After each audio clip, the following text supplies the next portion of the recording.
So just have a very quick round of maybe just reflections in a sense. I mean, I think reflections on the right.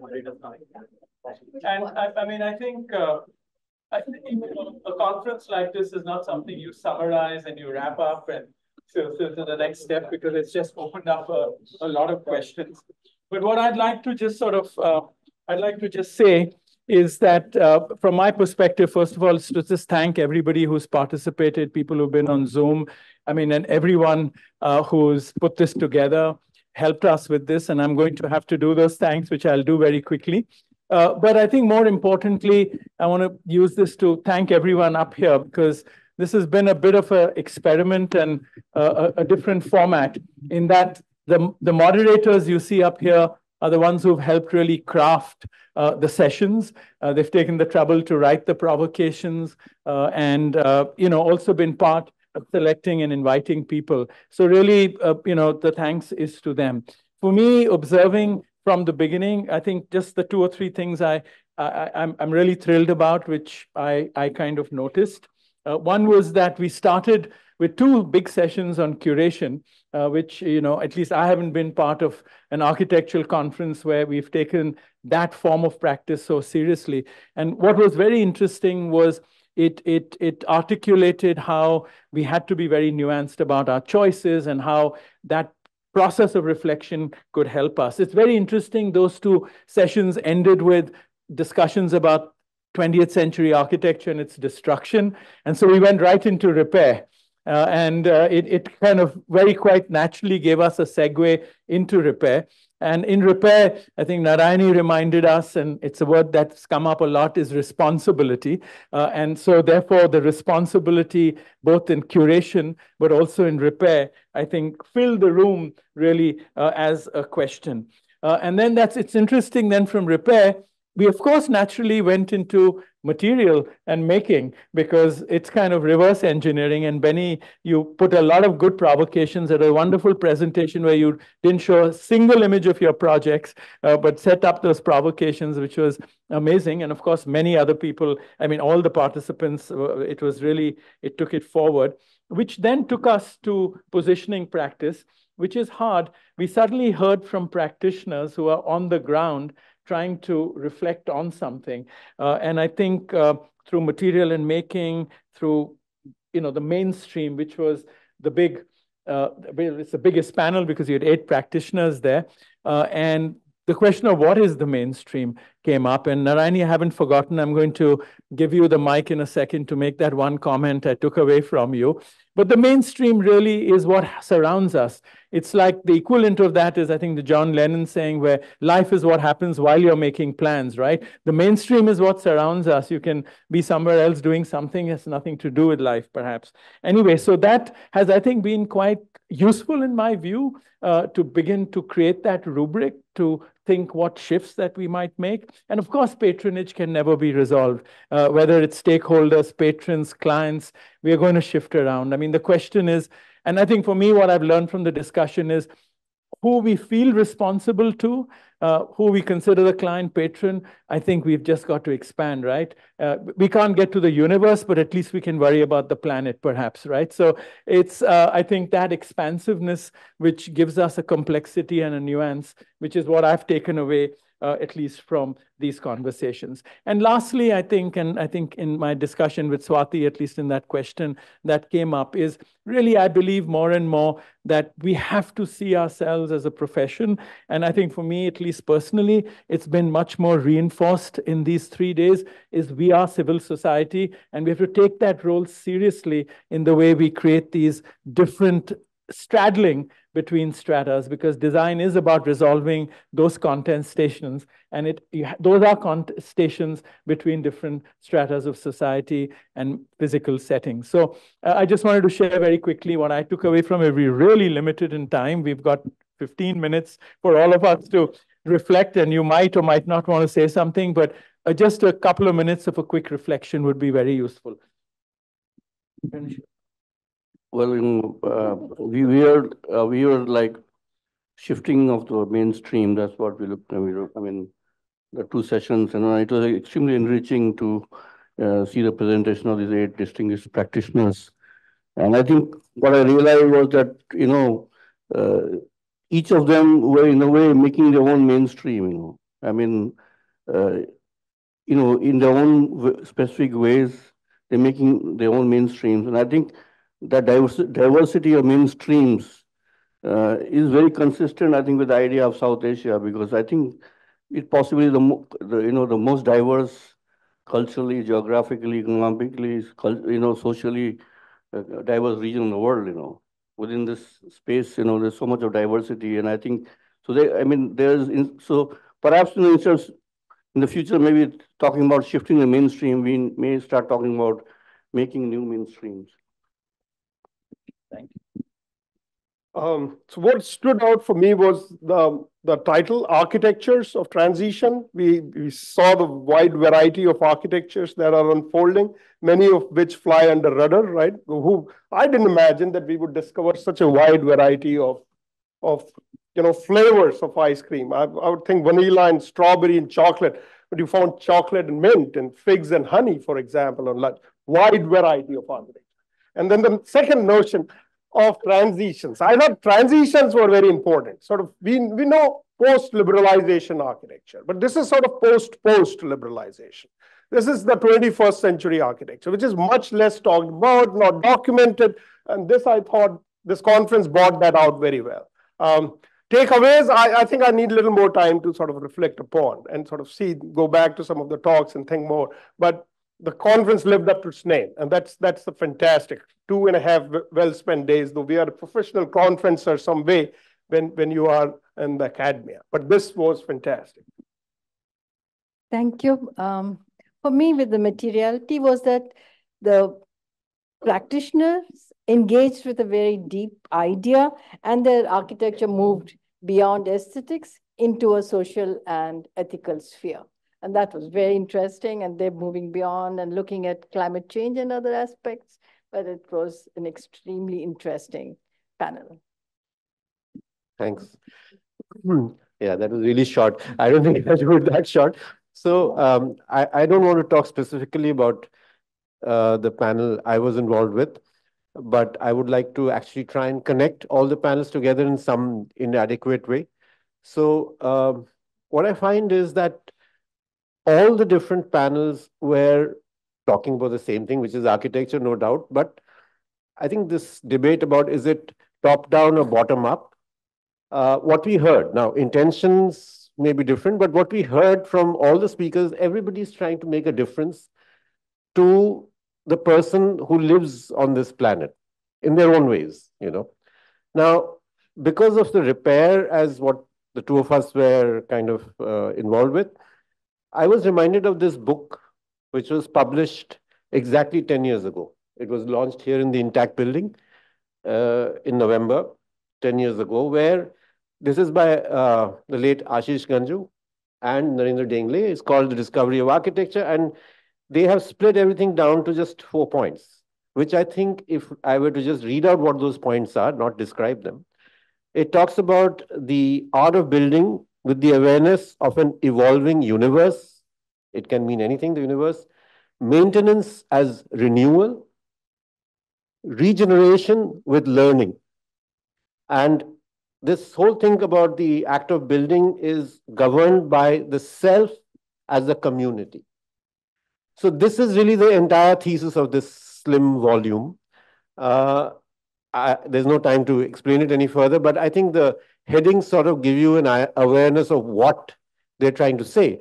And I've found this, I've tested this in various situations, and I've found it largely holds true. That's one. The only other point I want to make is that the difference between the countries which are geographically contained, smaller in size, with almost the same language being spoken across the entire country, are working more directly with communities as opposed to a country like maybe India, where there's so much diversity and it is so simply so large that it's difficult, even within one city is difficult to get together and come up with. And I think that's what Swati's point is, that, why can't architects get together and do something about what they are up to, right? So we have this limitation, doesn't mean that we have to succumb to it. We need to overcome it. And this is a lesson that I am taking away amongst a whole lot of other things, which we don't have the time. So thank you. I'm also going to be very brief. And what I found very interesting about the conference and very rewarding is that everybody in their different panels actually spoke about the same things and almost the same words. So everybody was talking about, things like inclusion and responding to context, but everybody was doing it in very, very different ways. Now, while that's wonderful because it gives, architects the creative freedom. And here I'm being provocative now. It also means that you can sort of justify everything, with the same words. So I think perhaps as architects, we need to come together more often and set up a system of priorities where we say that, look, it's like a referential system amongst architects to begin with, and then maybe we need to go out to the communities as well to say that, okay, these are our priorities and there are certain ways that we should actually be fulfilling them. Thank you. So my thought started from the very first day when Kanak talked about nurturing the South Asia through local. And I was wondering what is local, because in some ways, a lot of the local is getting blurred into the global. But, when the 4 presentations that the curators and the archivists did, what was very interesting was that each of them is identifying it at a very small scale. So it's not about identifying it in a big scale of where the local is or what the local is, but something as simple as looking at how the tea shop guy is using the boundary of a more formal setup, and then kind of taking that to the larger scale of seeing how it can impact the audience, the people, or even the profession. So that I thought was, each of them had very interesting approaches to that. Thank you. I can't help but look at the conference in a larger arch that I was speaking about on the first day, the presentation that I did, that the conversations that started somewhere around in 2012 came out of a certain 2 kinds of feeling. One is a feeling of urgency, but you don't always do things only to meet the urgency, but also to think broadly in a wider spectrum of being academics, being practitioners, being writers, being planners. And I think that series has kind of grown to coming to the round of conversations that we had today, because very often you have lectures and discussions on a typology, a topic, a subject, but to take on the task of asking questions of the profession and the field, that's a tougher one to do, but it also needs to be done constantly, whether it's done in a monthly magazine or in an exhibition, or whether it's done in these kind of conferences. I think it is this churning. And thank you very much for the point that you made, because that's always my fear, that the nuances get lost because everybody thinks they've got the keywords. So we have to stop thinking in keywords and pay attention to what people are saying or what people are showing, because otherwise all the time we are in this happy imagination. I understood what the other person said, but we've only understood in this language of keywords and missing out the nuances. And I think the nuances of the discussions, whether one agrees, one disagrees, one feels that I've seen 5 of these kind of projects, the nuances of the conversations, I think, will help all of us or the profession move ahead. Especially, just a last point for me, currently kind of heading a school, these are pending questions every morning. How do you shape course structures and how do you shape teaching when you're sort of preparing students to come out, either as apprentices in a field or as architects? What is it that you're shaping them to do 5 years later? Thank you, Kaiwan. And I'm glad they gave us a notebook, because it's been completely filled in these last 2 days with really amazing thoughts, provocations.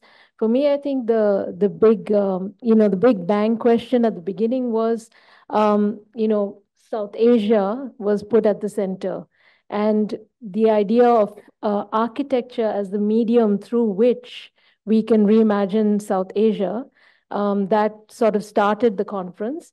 And one interesting thing, question that reverberated for me was that I think in that context, coming back to Rahul's point and Swati's point as well, about architecture as civil practice or civil, not just civil society, which is an extremely abstract term, but as civil practice. I think that was something that really came out. And many of the presentations really were focusing on people, and in that sense, also the question of what is design, what constitutes the work of design. That was also very present throughout all of these discussions, whether it has to do with repair and maintenance, or with creation, or with interpretation of, the various landscapes and contexts of policy, economy, politics, and culture, and identity, of course, the big elephant in the room. So those are the few thoughts that I, sort of came away with in this conference, from this conference, the idea of South Asia being repositioned through the work of architecture as civil practice. And, I really thank Rahul and everyone else for putting this together. So I've also had a great few days, and I'm a historian of architecture and design, and as a historian, we always think of our work as writing within a stream and field of other scholars, both of the past and of the present, and it's from within this field that we imagine new contribution of some sort emerging, and that I found was very resonant with what was said in the panel, especially on repair and retrofitting, in terms of how might practices also move away from the search for the entirely new, but toward the search for what might be resonant and in some ways in conversation with the past. So that's where I'll end it. So, yeah, this is good. Long thing. So no, I just want to take a minute because there's just so many people who helped, and I really must re-thank them all. I mean, the LMSAI and particularly Hitesh Hathi, Monica Setia, Shushma Mehta, Amit Chowdhury, Nishant Singh, Sabha Dave. I can't tell you, dealing with the logistics of 38 to 40 people coming from around South Asia, they just did a tremendous job. So thank you all very much. And then, of course, the Architecture Foundation, Ela, Single, Anushka here, they've really manned everything. Isha, Vora, and Ethan, who've designed the graphics you see, the brochures, and the kind of general visuals that surround us. Amardeep Design, exhibition design, which is Amisha, Deepak Shah, and the exhibition designer Ankur Konwar, who designed this exhibition. They partly sponsored it, designed it, built it, transported it. It's just absolutely amazing. But also it is an instrument I'm very hopeful of, which will help us carry on this conversation and have a life that will get us to come together. I hope for conversations again. And last evening, I'm very happy that we discussed these possibilities, and everyone from the different countries already offered they'll host it. So we're very excited about that. And thank you all for that. We had advisors, as I said, who've been helping us craft this larger program over 3 years. Faud Malik, Arshad Faruqi, Chitra, who just left, Rajni Chavra, Anjalendran, Ajmal, Biresh Ajmalwandi, Biresh Shah, and Kaivan Mehta and Ranjit Hoskote. Also, the Prakriti Foundation, who has committed themselves to support this exhibition, and that's been a big boost for us to actually make it travel. So thank you very much, Ranveer, for helping with that. Amresh Arora, who I don't think he's here, but when I saw the IIC chairs, I said, no, we've got a better, so he got a truck full of chairs for us and helped out these. So thank you, Amrish and Mangrove Designs. And I think really Devashri and Pranav, thank you for all your effort, the book, just the support over the many years and being partners in this whole curatorial effort. And of course, thanks to you all. Thank you all for coming from various parts of South Asia, everyone who came and shared your insights and work, but also to the audience, both virtual and here in person. We really appreciate it. It's been very engaging.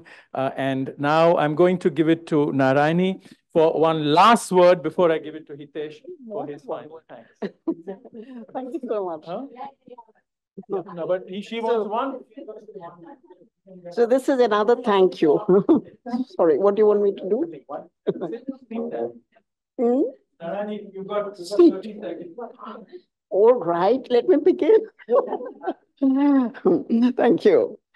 It was so lovely to hear something on South Asia, which somehow we've always used the word Indian or Bharatiya. But to have this sense of the geography from the Hindu Kush and the Himalayas down to the Ganga Delta and to the Arabian Sea, for me in landlocked Delhi, it was very intoxicating. Thank you very much. So that was the main excitement of the seminar, I think. I also thought I'd point out to you that Diwali is now an sort of all India festival, and we know what we worship, who we worship on Diwali. But you do, architects, have your own little deity, who's Vishwakarma.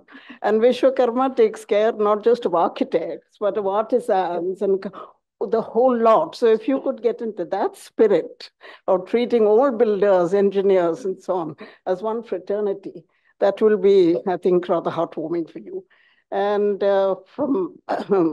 as a suggestion, I have 2 points to make. One is that when you build something or design something, think of the maintenance afterwards, because in a few years, they start looking rather tired, those buildings. So you must have that. And secondly, identify buildings so that we know what these are. I mean, when Mr. Rana passed away, and I talked about Teen Murti as his creation, nobody knew it. There was nothing there to say that he built it. So please do that, just as authors are identified by their books. Thank you very much. Thank you. So I think in the last 30 seconds, I just want to say, I do want to amend something I began with yesterday, which is when I said Rahul was pretty amazing. I should have said, you're all pretty amazing. It's been an extraordinary gathering, Rahul. I'm very grateful to you. It's a privilege for us at the Mittal Institute to have helped host this. I'm grateful as Rahul also thanked all of you for showing up.